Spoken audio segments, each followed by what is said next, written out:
Magandang gabi mga tagapakinig at welcome muli dito sa Romansa Diaries. Handog namin ngayong gabi ang isang mainit at nakakapasong kwento na siguradong tatatak sa inyong isipan at damdamin.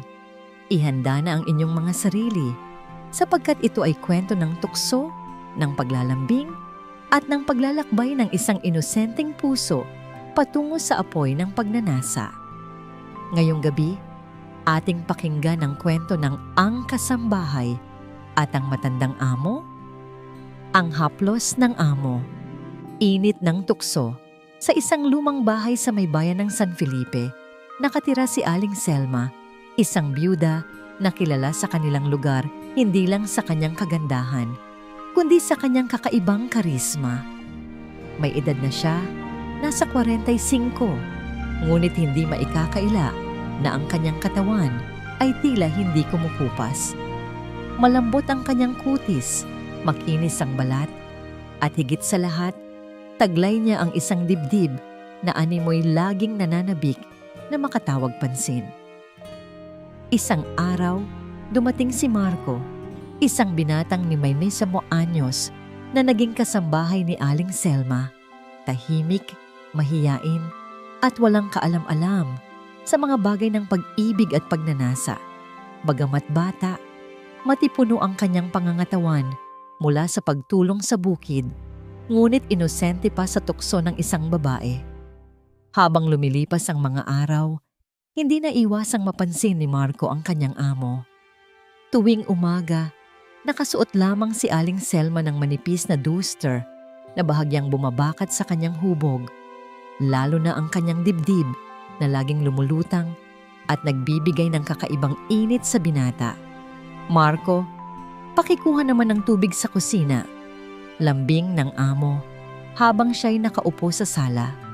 Mapapansin ni Marco na tuwing yuyuko ang ginang, bahagyang bumubuka ang duster at sa kanyang mga mata, para bang isang hiwaga ang nagbubunyag ng lambot at kabilugan na hindi niya maintindihan. Isang gabi, matapos ang hapunan, tinawag siya ni Aling Selma. "Marco, halika nga rito. Pagod ka na ba?" Tanong nito.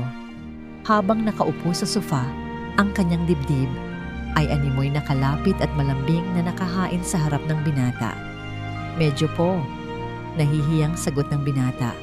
Ngumiti ang ginang. "Halika dito. Tabi ka sakin." Umupo si Marco. Ramdam niya ang init ng katawan ng amo. Ang bango ng ginang ay tila humahaplos sa kanyang ilong at ang malalambot nitong bisig ay biglang dumampi sa kanyang balikat. "Alam mo Marco," bulong ni Aling Selma, "ang sipag mo, bihira ang gaya mo." Sa bawat salita, dahan-dahang humilig ang ginang, hanggang sa lumapat ang kanyang dibdib sa braso ng binata. Ramdam ni Marco ang lambot, ang bigat, at ang kakaibang init na nagbigay ng pagkalito at pagnanasa sa kanyang murang damdamin. "Kasi mama," mahina niyang sambit, hindi alam kung lalayo o lalapit. Ngunit marahan siyang hinaplos ng ginang sa pisngi. "Shh! Huwag kang matakot." Dumampi ang labi ng ginang sa kanyang pisngi, mabagal, puno ng lambing, ngunit may kasamang apoy. Unti-unting bumaba ito hanggang sa tuluyang nagtagpo ang kanilang mga labi. Hindi alam ni Marco kung ano ang kanyang gagawin, ngunit ang ginang ang naggabay sa kanyang kabataan. Mga halik na marahan sa simula at naging masidhing pag-angkin kalaunan. Habang nagtatagal, ang mga kamay ni Aling Selma ay gumagabay sa binata. Dinadala siya sa daigdig ng pagnanasa na noon lamang niya natikman. Lalo pang lumapit ang dibdib ng ginang. Halos isubsob siya rito.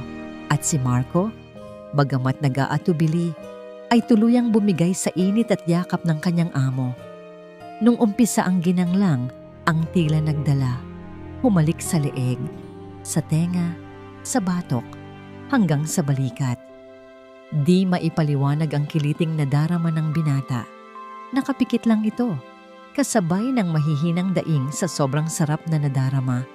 Napunta na sa dibdib ng binata ang magandang ginang. Nilaro ang magkabila nito. Ang kiliting ngayon lang naranasan ng binata ay dahilan upang siya ay mapaiktad. Di malaman ng binata kung saan siya kakapit at ayaw niyang hawakan sa ulo ang ginang dahil sa hiya at baka magalit ito. Ngunit ang ginang na mismo ang naglagay ng mga palad ng binata sa kanyang ulo. Dahilan upang masabunutan siya ng bahagya na kanya namang nagustuhan. Naglaro ang isipan ng ginang at ngumisi. Bahagyang kumalas sa binata. "Iho, okay ka lang ba?" sabi nito. Dumilat ang mga mata ng binata nang marinig ang malambing na tinig ng amo.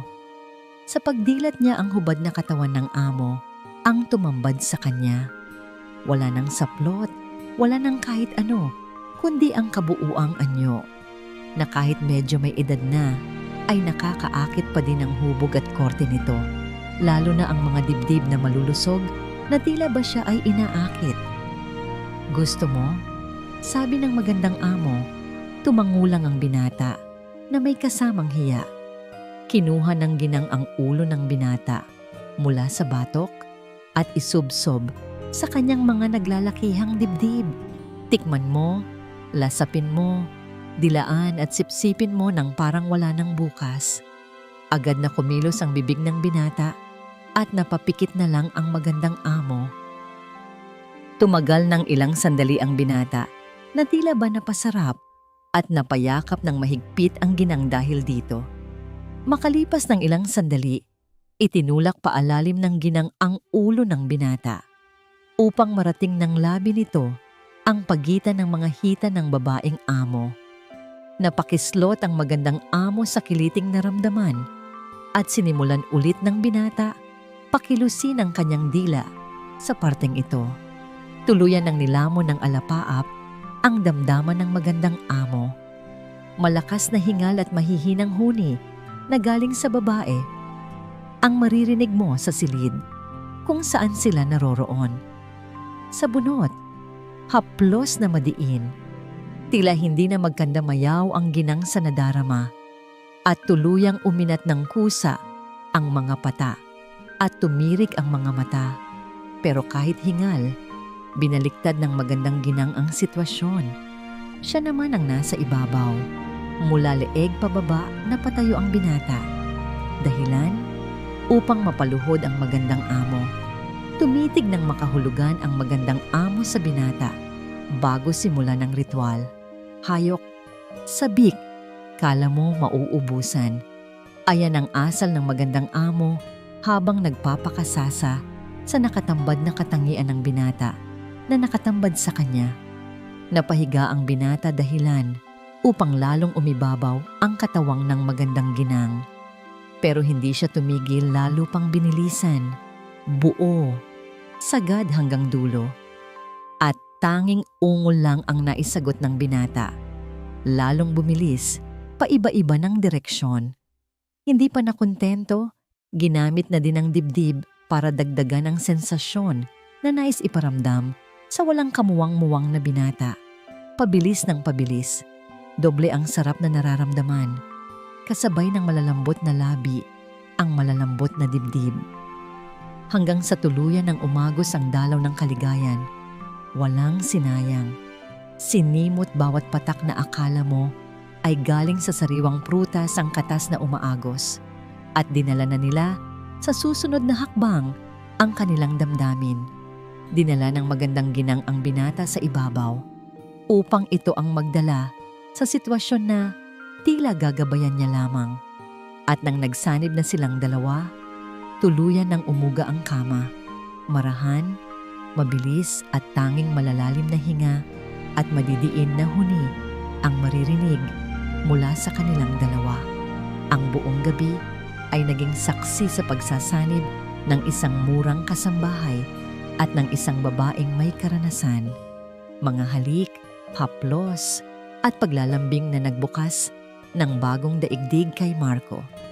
Sa piling ni Aling Selma, natutunan niya ang kahulugan ng init ng laman, ngunit higit sa lahat, ang kakaibang kapangyarihan ng katawan ng babae na ginamit hindi lamang para mangakit, kundi para yakapin ang kanyang inosensya.